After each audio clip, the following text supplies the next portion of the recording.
በስመ አብ ወወልድ ወመንፈስ ቅዱስ አሐዱ አምላክ አሜን። የተወደዳችሁ የልዑል እግዚአብሔር ቤተሰቦች የእናታችን የቅድስት ድንግል ማርያም የአስራት የቃል ኪዳን የበረከት ልጆች የጻድቃን የሰማዕታት ወዳጆች በወደደንና ባፈቀረን በልዑል እግዚአብሔር ፍጹም ሰላም እላችኋለሁ። እንደምን ዋላችሁ? እንደምን ለዚህ ሰዓት ደረሳችሁ? አሜን። እንደ ኃጢአታችንና እንደ በደላችን ብዛት ሳይሆን እንደ ምሕረትና እንደ ቸርነቱ ተመልክቶ እስከዚህ ሰዓት ያደረሰን የአባቶቻችን አምላክ ልዑል እግዚአብሔር ስሙ የተመሰገነ ይሁንልን። እርሱን ጠርተን እርሷን የማንተዋት ንጽሕተ ንጹሐን ቅድስተ ቅዱሳን ቅድስት እናታችን ድንግል ማርያም ዘላለማዊ ስሟ የተመሰገነ ይሁንልን። እንግዲህ እንደ እግዚአብሔር አምላካችን መልካምና በጎ ፍቃድ ዛሬ የምንማማረው የዘንድሮ የ2018 ዓመተ ምህረት ጾመ ነነዌ መቼ ይገባል፣ እንዲሁም ደግሞ ስለምን ይጾማል የሚለውን እንደ እግዚአብሔር አምላካችን መልካምና በጎ ፍቃድ ዛሬ አጸር አድርገን እንማማራለን። እንግዲህ የሚያስተምረን እግዚአብሔር ነው፣ የሚመክረን እግዚአብሔር ነው፣ የሚገስጸን እግዚአብሔር ነው። እርሱ በመካከላችን ተገኝቶ የጎደለውን አሟልቶ የተጣመመውን አቃንቶ በአፈ መላእክት አርሞ ያስተምረን ይመክረን ይገስጸን ዘንድ የእርሱ መልካምና በጎ ፍቃዱ ይሁንልን። የእናታችን የንጽሕተ ንጹሐን የቅድስተ ቅዱሳን የቅድስት እናታችን የድንግል ማርያም ምልጃ ተራዳይነቷ በረከቷ ሁሉ በሁላችን ላይ ይደርብን። እንግዲህ ወደ ዛሬ ትምህርታችን ስንገባ ታዲያ ጾመ ነነዌ ከቤተ ክርስቲያናችን ከሰባቱ የአዋጅ አጽዋማት መካከል አንዱ ነው። ቅድስት ቤተ ክርስቲያናችን 7 የአዋጅ አጽዋማትን ማንኛውም ክርስቲያን ሊጾማቸው ይገባል ብላ ደንግጋ አስቀምጣልናለች። ከነዚህ ከሰባቱ የአዋጅ አጽዋማት መካከል አንዱ ይህ ጾመ ነነዌ ነው ማለት ነው። ጾሙ 3 ቀን ብቻ ነው የሚጾመው። ቀናቶቹም ደግሞ በየትኛውም ዓመት ላይ ቢውሉ ዕለታቸውን አይለቁም። ይህ ማለት ጾሙ የሚጾመው ሰኞ፣ ማክሰኞ፣ ረቡዕ ነው። እነዚህ 3 ቀናት ብቻ ናቸው የሚጾሙት። የነነዌ ጾም አንድ ጊዜ በጥር አንድ ጊዜ ደግሞ በየካቲት ይሆናል ማለት ነው። ስለዚህ የዘንድሮ የ2018 ዓመተ ምህረት ጾመ ነነዌ ጥር 25 ቀን ሰኞ ዕለት ይጀምራል ማለት ነው። ጥር 25 ሰኞ ይጀምራል። ጥር 26 ጥር 27 ይጾምና ጥር 28 ቀን ሐሙስ ይፈታል ማለት ነው።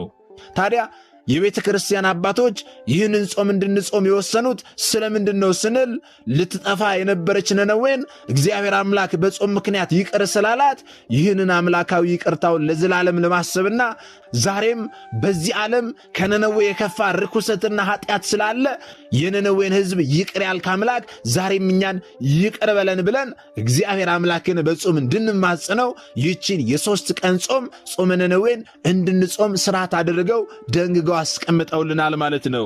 ይህንን ስንል ታዲያ ታሪኩን ልናውቅ ያስፈልጋል። የነነዌ ሕዝብ እግዚአብሔር አምላክ ለምን ሊያጠፋው ፈለገ? እንዴትስ እምነት አደረገላቸው የሚለውን ልናውቅ ያስፈልጋልና ታሪኩን ከብዙ በጥቂቱ አጠር አድርገን እንመለከታለን ማለት ነው። ሙሉ ታሪኩን በትንቢተ ዮናስ ምዕራፍ 1 ጀምሮ እስከ ምዕራፍ 4 ድረስ ስትመለከቱ ታገኙታላችሁ። 4 ምዕራፍ ብቻ ነው ያለው፣ ጥቂት ምዕራፍ ስለሆነ ሁላችሁም መጽሐፍ ቅዱስን አንብባችሁ ሙሉ ታሪኩን ማግኘት ትችላላችሁ። እኔና እናንተ ግን ዛሬ ለመማማር ያህል ታሪኩን ከብዙ በጥቂቱ አጠር አድርገን እንመለከታለን ማለት ነው። እንግዲህ እግዚአብሔር አምላካችን የነነዌን ሕዝብ ለምን ሊያጠፋ ወደደ? ለምን ሊያጠፋት ነበረ ስንል የነነዌ ሕዝቦች ክፋታቸው፣ በደላቸው፣ ኃጢአታቸው በዛ። እግዚአብሔር አምላክም ደግሞ ክፋታቸውን፣ በደላቸውን፣ ኃጢአታቸውን ሲመለከት ሊያጠፋቸው ወደደ።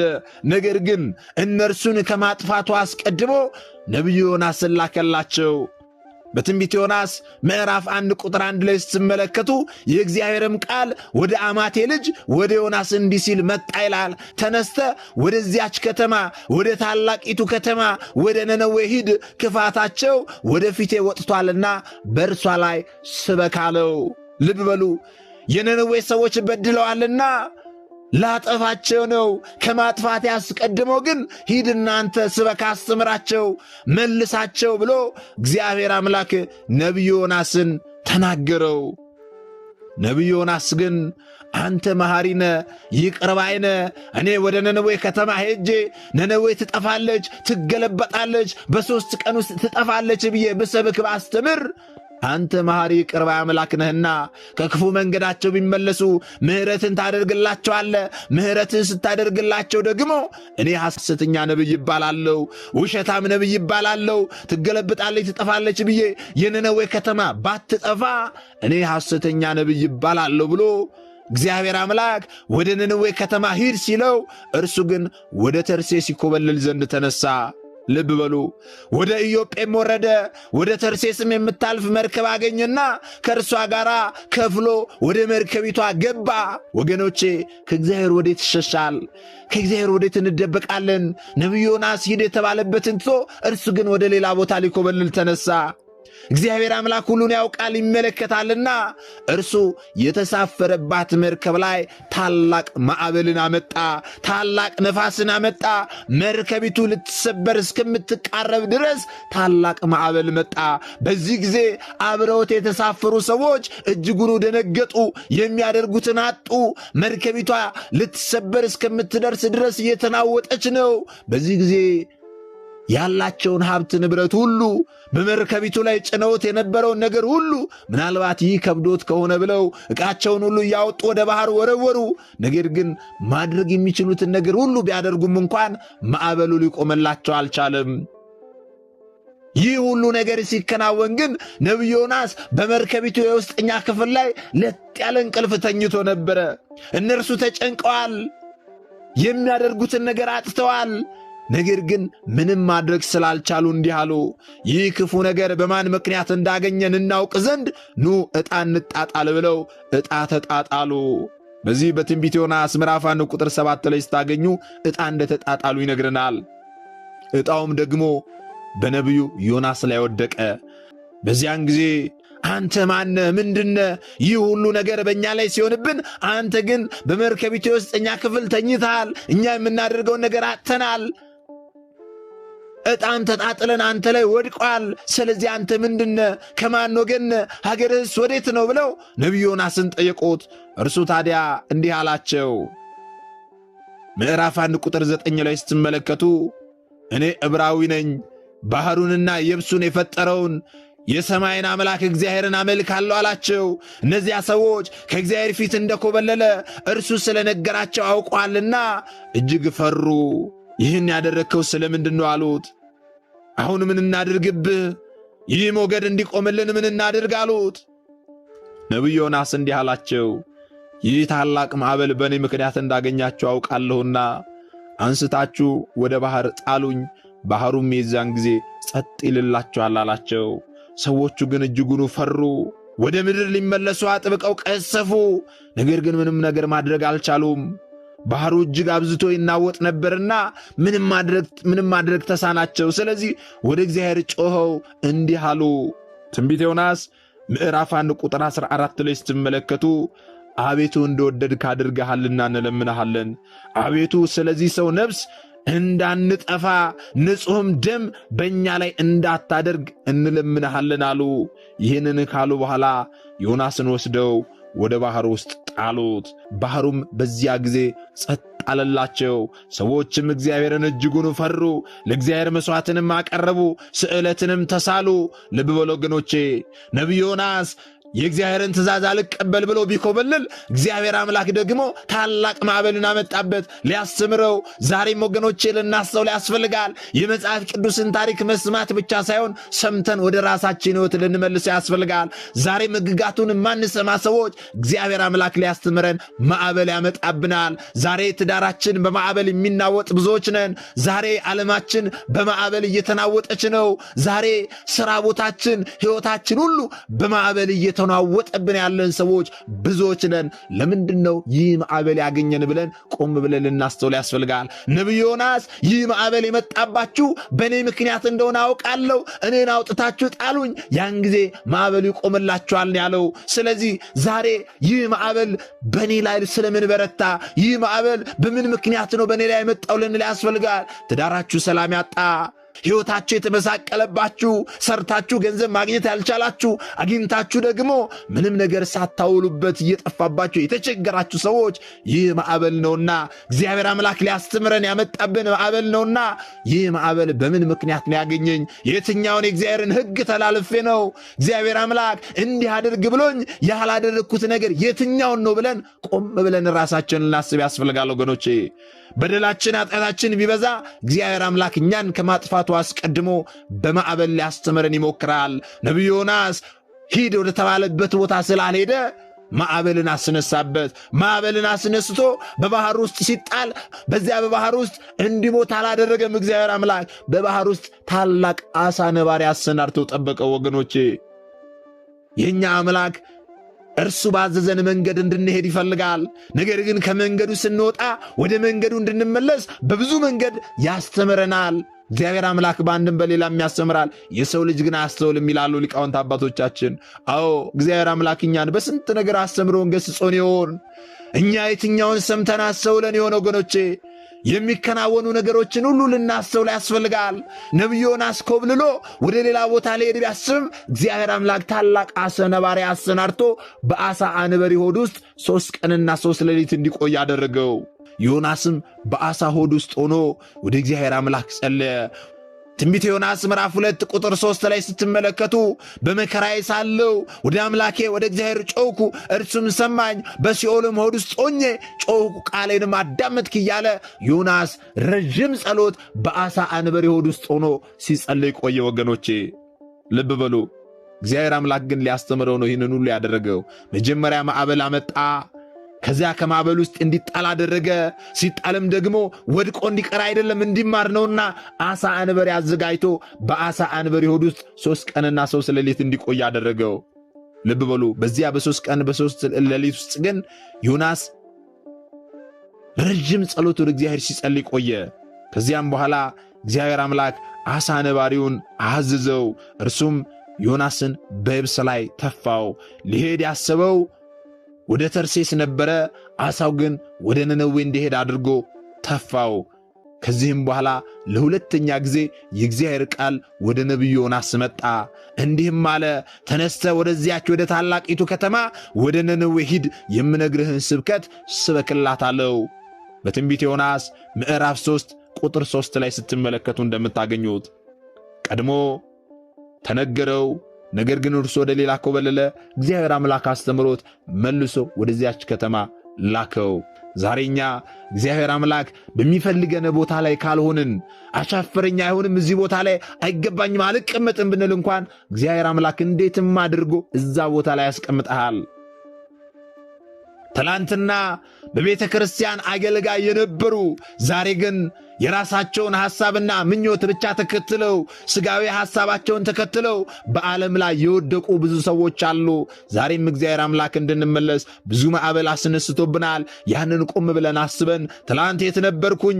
ዛሬ የት ነው ያለሁት? ይህ ማዕበል በእኔ ላይ ስለምን ተነሳ ብለን አስበን ወደ ቤቱ ልንመለስ ያስፈልጋል። ትላንትና በቤተ ክርስቲያን ዘማሪ የነበራችሁ ዛሬ ደግሞ የዓለም ብልጭልጭ ነገር አጓግቷችሁ ሥጋዊ ፍላጎታችሁን ተከትላችሁ እግዚአብሔርን በማመስገን በማወደስ ፈንታ በተሰጣችሁ ጸጋ እግዚአብሔርን በማመስገን ፈንታ ዓለማዊ ቦታ ላይ ሄዳችሁ ዘፋኝ የሆናችሁ ሰውን የሚያወድስ ነገር እየዘፈናችሁ ያላችሁ ሕይወታችሁ ሲናወጥባችሁ ማዕበሉ ሲነሳባችሁ የያዛችሁት ሁሉ አልባረክ ሲላችሁ ትዳራችሁ በማዕበል ሲናወጥ ምን አጥፍቼ ነው? የቱ ጋር ነው ያለሁት? ቀድሞ የት ነበርኩኝ? ሰላም የነበርኩት የቱ ጋር ስሆን ነው? ዛሬ ደግሞ ሰላም ያጣሁት የቱ ጋር ሆኜ ነው ብላችሁ ቆም ብላችሁ ልታስተውሉ ያስፈልጋል። እንደ ነቢዩ ዮናስ ወገኖቼ እግዚአብሔር አምላክ እዚህ ቦታ ላይ ነው የምፈልገ ካለ እንዴትም አድርጎ መልሶ በዚያ ቦታ ላይ ያደርግሃል። ስለዚህ ሁላችንም በተሰማራንበት ቦታ ላይ የትኛውን ፈተና ሲገጥመን እግዚአብሔር አምላክ ሊያስተምረን ነውና ምን አጥፍቼ ነው የሚለውን ወደ ራሳችን ልንመለከት ያስፈልጋል። እግዚአብሔር አምላክ ለሁለተኛ ጊዜ ነቢዩ ዮናስን አዘዘው። ነቢዩ ዮናስም ታዲያ ለምን ብሎ አልጠየቀም። ቀድሞ ከእግዚአብሔር ሊሸሽ ኮበለል ፈልጎ ያጋጠመውን ነገር ያውቃል። ሊኮበልልም የቻለበት ምክንያት ደግሞ አንተ ሩሩ ነህ፣ ይቅር ባይ ነህ፣ ምሕረት ታደርግላቸዋለህ፣ እኔ ደግሞ ሐሰተኛ ነብይ ይባላለሁ ብሎ ከእግዚአብሔር ትእዛዝ የራሱን ፍላጎት አስቀድሞ ነበር የኮበለለው። ነገር ግን አሁን እግዚአብሔር አምላክ በሚገባ ካስተማረው በኋላ ለሁለተኛ ጊዜ ላከው። በዚህ ጊዜ ነቢዩ ዮናስ ተነስቶ እንደ እግዚአብሔር ቃል ወደ ነነዌ ከተማ ሄደ። ነነዌ የ3 ቀን መንገድ ያህል እጅግ ታላቅ ከተማ ነበረች። ዮናስም የ1 ቀን ያህል መንገድ ወደ ከተማይቱ ከገባ በኋላ እየጮኸ እግዚአብሔር አምላክ ያለውን ነገር መናገር ጀመረ። በ3 ቀን ውስጥ ነነዌ ትገለበጣለች እያለ እግዚአብሔር ያዘዘውን እግዚአብሔር ስበክ ያለውን ነገር መናገር ጀመረ። ወደ ነነዌ ከተማ ግን ሙሉ ለሙሉ አልገባም ነበረ። የ1 ቀን መንገድ ያህል መግባት እንደጀመረ የእግዚአብሔርን ቃል እየሰበከ መግባት ጀመረ። ያኔ የነነዌ ሕዝቦች ግን ለምን አንተ ማነ እንዴት እንዲትሰብካለ ማን የሚሉ ሰባኪ ነህ እያሉ ከነቢዩ ዮናስ ጋር ክርክር አልገጠሙም። ምክንያቱም ኃጢአታቸውን አውቀው ነበርና፣ በደላቸውን አውቀው ነበርና፣ ክፋታቸው እጅግ እንደበዛ ያውቁ ነበርና ነቢዩ ዮናስ የተናገረውን ወዲያውኑ አመኑ። የነነዌ ሰዎች እግዚአብሔርን አመኑ፣ ለጾም አዋጅ ነገሩ፣ ከታላቁም ጀምሮ እስከ ታናሹ ድረስ ማቅ ለበሱ ይላል ትንቢተ ዮናስ ምዕራፍ 3 ቁጥር 5 ላይ ስትመለከቱ ልብ በሉ። ዛሬ ቅድስት ቤተ ክርስቲያናችን ታስተምራለች፣ መንግሥተ ሰማያት ቀርባለችና ንስሐ ግቡ እያለች ቅድስት ቤተ ክርስቲያናችን ዕለት ዕለት ታስተምራለች። ስንቶቻችን የእግዚአብሔርን ቃል ሰምተን ንስሐ ገብተን ይሆን? ስንቶቻችን ዕለት ዕለት የሚሰበክልንን ስብከት ሰምተን ወደ ራሳችን ሕይወት ቀይረን ይሆን? ስንቶቻችን ተምረንበት ይሆን? ወገኖቼ ስንቶቻችን በተግባር እየኖርን ይሆን? የነነዌ ሰዎች ግን በ1 ቀን ስብከት እግዚአብሔርን አመኑ፣ ለጾም አዋጅ ነገሩ፣ ከታላቁም እስከ ታናሹ ድረስ በማቅ ተከደኑ፣ ሁሉም ማቅ ለበሱ፣ ወደ እግዚአብሔር ማልቀስ ጀመሩ። ወገኖቼ እንዲህ ሲሆን ታዲያ ወሬው ወደ ነነዌ ንጉሥ ዘንድ ደረሰ። ንጉሡም ይህንን ነገር ሲሰማ ማን ነው እንዲህ ብሎ የሰበከው? ለምን እንዲህ ብሎ ሰበከ? ማን ነው ይህንን ሐሳብ ያመጣው? እያለ አልተመራመረም፣ አልጠየቀም። ቀጥታ ምን አደረገ ንጉሡ ስንል ከዙፋኑ ተነስቶ ወረደ፣ መጎናጸፊያውን አወለቀ፣ ማቅ ለበሰ፣ በአመድ ላይም ተቀመጠ፣ የእግዚአብሔርን ቃል አመነ። ከዚህ በኋላ አዋጅን አስነገረ ንጉሡ። ምን የሚል አዋጅ ስንል እንዲህ አለ፣ ሰዎችና እንስሳዎች፣ ላሞችና በጎች አንዳች አይቅመሱ፣ አይሰማሩ፣ ውሃም አይጠጡ፣ ሰዎችና እንስሳትም በማቅ ይከደኑ፣ ወደ እግዚአብሔርም በብርቱ ይጩኹ፣ ሰዎችም ሁሉ ከክፉ መንገዳቸው ይመለሱ ዘንድ ብሎ አዋጅን አስነገረ። ልብ በሉ። ንጉሡ ነቢዩ ዮናስ የተናገረውን ያስተማረውን ሰምቶ ወዲያውኑ አዋጅ አስነገረ። ከዙፋኑ ወርዶ ማቅ ለበሰ፣ በአመድ ላይ ተቀመጠ፣ ወደ እግዚአብሔር ማልቀስ መጮህ ጀመረ። በአዋጁ ላይ እንደሰማችሁት ደግሞ ሰዎች ብቻ አይደሉም፣ እንስሳት እንኳን ከጎረኗቸው እንዳይወጡ፣ ምንም የሚላስ የሚቀመስ ውሃ እንኳን እንዳይጠጡ አዋጅን አወጀ። ጡት የሚጠቡ ሕፃናት እንኳን ጡት እንዳይጠቡ፣ ትንሽ ነው ትልቅ ነው እንስሳ ነው የሚባል ነገር ሳይኖር ሁሉም ዋይ ዋይ እያለ እየተራበ ለ3 ቀን ለ3 ሌሊት ወደ እግዚአብሔር እንዲጮህ እንዲያለቅስ አዋጅን አስነገረ ንጉሡ። በዚህ ጊዜ ሁሉም በአንድነት ሆነው ወደ እግዚአብሔር ጮኹ፣ አለቀሱ። ከልብ የሆነ ለቅሶ፣ ከልብ የሆነ እንባ፣ ከልብ የሆነ መጸጸትን ተጸጸቱ። ወገኖቼ ዛሬ ወደ እግዚአብሔር ከልባችን ሆነን ብናለቅስ፣ ከልባችን ሆነን ብናነባ፣ ከልባችን ሆነን ወደ እግዚአብሔር ብንመለስ እግዚአብሔር አምላክ ምሕረትን ያደርግልናል። ነገር ግን ሁላችንም ለታይታ ሆነ ጾማችን ጸሎታችን፣ ሰው ጾመኛ ነው እንዲለን፣ ሰው ደግሞ እንደዚሁ ጸሎተኛ ነው እንዲለን ብቻ ሆነ ለታይታ ሆነ አገልግሎታችን፣ ጾማችን፣ ጸሎታችን። ታዲያ እንዴት ብሎ እግዚአብሔር አምላክ ምሕረትን ያደርግልን? እንዴት ይታረቀን ወገኖቼ? ስለዚህ ከነነዌ ሕዝቦች ተምረን ሁላችንም ከልባችን ወደ እግዚአብሔር ልናለቅስ ያስፈልጋል። ከልባችን ወደ እግዚአብሔር ብናለቅስ ብናነባማ ኖሮ እግዚአብሔር አምላክ ምሕረትን ያደርግልናል። በቃችሁ ይልናል። ዛሬ በሀገራችን በኢትዮጵያ እንኳን የምንሰማቸውን ክፉ ነገሮች ሁሉ በቃችሁ ይለን ነበረ። ሰላሙን ፍቅሩን ይሰጠን ነበረ። ዛሬ ምንደና ነገር ሰምተን ይሆን? ወንድም ወንድሙን የሚገልበት፣ የሰው ልጆች ደም እንደ ውሃ የሚፈስበት፣ ሕፃናት ሕፃናት በየሜዳው የሚደፈሩበት ዘመን ነው። ታዲያ ይህ ዘመን አያስለቅስምን? አያስነባምን? ምንም አይነት የጾም አዋጅ ባይታወጅ እንኳን ወደ እግዚአብሔር የምናነባበት የምናለቅስበት አልነበረምን? ወገኖቼ ምናልባት እኔና እናንተ ያለንበት ቦታ ጥቂት ሰላም ያለው ይሆናል። ነገር ግን ብዙዎች በሰላም ወጥተው በሰላም መግባት ያልቻሉ አሉ። ዛሬ አድር ይሆን ዛሬ እውል ይሆን እያሉ እየተሳቀቁ በሰቀቀን ውስጥ ያሉ ብዙ እህቶችና ወንድሞቻችን አሉ።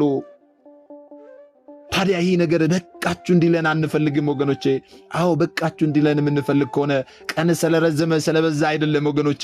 እንደ ነነዌ ሕዝቦች ይህችን የ3 ቀን የነነዌን ጾም ሁላችንም ከልባችን ሆነን ብናነባ ብናለቅስ፣ ስለ ኃጢአታችን ስለ በደላችን ይቅርታን ወደ እግዚአብሔር ብንጠይቅ፣ አዎ እግዚአብሔር አምላክ ምሕረትን ያደርግልናል። ንጉሡ አዋጅን ካስነገረ በኋላ እንዲህ አለ። በዚህ በትንቢተ ዮናስ ምዕራፍ 3 ቁጥር 9 ላይ እኛ እንዳንጠፋ እግዚአብሔር ተመልሶ ይጸጸት እንደሆነ ከጽኑ ቁጣውም ይመለስ እንደሆነ ማን ያውቃል አለ። አዎ ጌታችን ቸር አምላክ ነው፣ ሩሩህ ነው፣ ይቅር ባይ አምላክ ነው። መዓቱ የራቀ ቁጣው የዘገየ ምሕረቱ የበዛ አምላክ ነው ወገኖቼ። እኛን ለመማር ጥቂት ነገር ነው ከኛ የሚጠብቀው። ዕድሜ ልካችንን በድለነው በጥቂት ነገር እኛን ይምረናል ወገኖቼ። ይቆጥረልናል፣ የልባችንን ያይልናል። ይጸጸት እንደሆነ ማን ያውቃል አለ። ከዚህ በኋላ የነነዌ ሕዝቦች ከልባቸው ነው ቢጸልዩ ቢያለቅሱ ቢያነቡ እግዚአብሔር አምላካችን ከክፉ መንገዳቸው እንደተመለሱ ሥራቸውን ተመለከተ፣ አየ። እግዚአብሔር አምላክም ያደርግባቸው ዘንድ በተናገረው ክፉ ነገር ተጸጽቶ አላደረገውም ይልናል ትንቢተ ዮናስ ምዕራፍ 3 ቁጥር 10 ላይ። በእውነት ክብር ለአምላካችን ይሁን። በተናገረው ነገር ሁሉ ተጸጸተ ይላል። የሚጸጸት አምላክ ነው ያለን። እኛን ሊያጠፋን አስቦ እኛ ስንመለስ የሚጸጸት አምላክ ነው። ምን ነው ላጠፋው ለምን አሰብኩኝ ብሎ የሚጸጸት አምላክ ነው ያለን ወገኖቼ። መጽሐፍ ቅዱስ ነው የሚለን ይህንን ደግሞ። ስለዚህ ዛሬ ይህንን ጾመ ነነዌን የምንጾመው ይህንን አምላካዊ ይቅርታውን ለዘላለም ለማሰብ ነው። ለነነዌ ከተማ ለነነዌ ሕዝብ ያደረገውን ይቅርታ ያደረገውን ምሕረት ለዘላለም ለማሰብ ነው የመጀመሪያው የምንጾመው ይህንን ጾም። በተጨማሪም ደግሞ ዛሬ በምድራችን ላይ ዛሬ በዓለማችን ላይ ከነነዌ የከፋ ርኩሰትና ኃጢአት ስላለ የነነዌን ሕዝብ ይቅር ያልክ አምላክ ዛሬም እኛን ይቅር በለን፣ በድለናል፣ ኃጢአታችን በዝቷል፣ ኃጢአታችንን በደላችንን አታስብብን፣ ይቅር በለን ብለን እንድንጾም አባቶቻችን ይህንን ጾም ሥርዓት አድርገው ሰርተውልናልና ሁላችንም ከልባችን ሆነን ልንጾም ያስፈልጋል ማለት ነው። ስለዚህ የነነዌን ሕዝብ በምሕረቱ የጎበኘ ቸር አባታችን ለሀገራችን ለሕዝባችን ምሕረትና ቸርነቱን ያብዛልን ወገኖቼ። ጾሙን የበረከት ጾም ያደርግልን። ጾሙ አዎ ጸሎታችን የሚሰማበት ምሕረትን የምናገኝበት የበረከት ጾም ይሆንልን። ስለዚህ ዛሬ ጾመ ነነዌ መቼ ይገባል፣ ስለምን ይጾማል የሚለውን ከብዙ በጥቂቱ ነው አጥር አድርገን የተመለከትነው። ስለዚህ ዛሬ የተማራችሁትን ደግሞ ላልተማሩት ወንድሞቻችሁ ልታስተምሩ ያስፈልጋል። ምክንያቱም እኛ የተማርነውን አስተምረን ቢሆን እኛ ያወቅነውን አሳውቀን ቢሆን ኖሮ ማንም ሀብተ ወልድና ስመ ክርስትና ሰጥታ ማኅተብ በአንገቱ ላይ ካሰረችበት ከቅድስት ቤተ ክርስቲያን ወጥቶ ወደ ሌሎች ሃይማኖት ተቋማት ባልሄደ ባልገባ ነበረ። ነገር ግን እኛ የተማርነውን ስለማናስተምር ያወቅነውን ስለማናሳውቅ ብዙ እህቶቻችን ወንድሞቻችን እየሳቱን ያሉትና የሳቱትንም ለመመለስ ያሉትንም ለማጽናት አሁን የተማርነውን ወደፊትም የምንማረውን የቤተ ክርስቲያናችንን አስተምሮ ባገኘነው አጋጣሚ ሁሉ ልናስተምር ያስፈልጋል ማለት ነው። ይህንን አስተምሮ የሰማችሁ ሁላችሁ በዚህ ጊዜ ብዙ ሰዎች ጾመ ነነዌ መቼ ነው የሚገባው፣ ለምንድን ነው የሚጾመው እያሉ ይጠይቃሉና ለሁሉም አዳርሱ። ከቻላችሁ ራሳችሁ አስተምሩ፣ ካልቻላችሁ ይህንን አስተምሮ እያወረዳችሁ እንዲሰሙ አድርጉ። በየሶሻል ሚዲያዎቹ ላይ እየቆራረጣችሁ እየለቀቃችሁ ለብዙ ሰዎች እንዲዳረስ አድርጉ። ስለ ጾሙ ምንነት ሁሉም አውቆ ከልብ ወደ እግዚአብሔር አምላክ እንዲመለስ ከልብ ወደ እግዚአብሔር አምላክ ጸሎት እንዲያደርግ ቤተ ክርስቲያናችን ጾም ስላለችው ብቻ ሳይሆን መጾም ያለበት ለምን እንደሚጾም አውቆ ወደ እግዚአብሔር አምላክ መመለስ ከክፉ ሥራው ከክፉ መንገድ ሁሉ መመለስ ስላለበት አስተምሯን በደንብ አውቆ ለምን እንደሚጾም በደንብ አውቆ መጾም ስላለበት በተቻላችሁ አቅም የሰማችሁ ሰዎች ላልሰሙት ወንድሞቻችሁ አሰሙ። ያንን ማድረግ ካልቻላችሁ ደግሞ ይህ ዩቲዩብ አልጎሪዝሙ ራሱ ላይክ በበዛ ቁጥር ኮመንት በበዛ ቁጥር ራሱ ለብዙ ሰዎች የማሰራጨት ሂደት አለውና ለብዙ ሰዎች እንዲደርስ ላይክም ማድረግ ትችላላችሁ፣ ለብዙዎች እንዲዳረስ ማለት ነው። ምናልባት ደግሞ ዛሬ ገና ወደዚህ መንፈሳዊ ቻናል የመጣችሁ ሰዎች ካላችሁ ከዚህ በፊት የተማማርነውም ከዚህ በኋላ የምንማማረውም መንፈሳዊ አስተምሮች ወደ እናንተ እንዲደርሱ ከፈለጋችሁ ሰብስክራይብ አድርጋችሁ የደወል ምልክቱን መጫን ይኖርባችኋል። ምክንያቱም ይህ ቴክኖሎጂ ያመጣው ስርዓት ነው፣ እኔ ያልኩት አይደለም። ይህንን ካደረጋችሁ ዕለት ዕለት ከዚህ የሚለቀቁ አስተምሮች ወደ እናንተ ይደርሳሉ። ይህንን ካላደረጋችሁ ደግሞ ዛሬ እንዳጋጣሚ ይህንን አስተምሮ ሰምታችሁ ሊሆን ይችላል፣ በቀጣይ ከዚህ የሚለቀቁ አስተምሮች ወደ እናንተ አይደርሱም ማለት ነው። ስለዚህ ወደ እናንተ እንዲደርሱ ከፈለጋችሁ ሰብስክራይብ አድርጋችሁ የደወል ምልክቱን መጫን ይኖርባችኋል ማለት ነው። እግዚአብሔር አምላካችን እስካሁን ሰዓት ጠብቆ ያስተማረን መከረን የገሰጸን የአባቶቻችን አምላክ ልዑል እግዚአብሔር ስሙ የተመሰገነ ይሁንልን። ወስብሐት ለእግዚአብሔር ወለወላዲቱ ድንግል ወለመስቀሉ ክቡር። ይቆየን።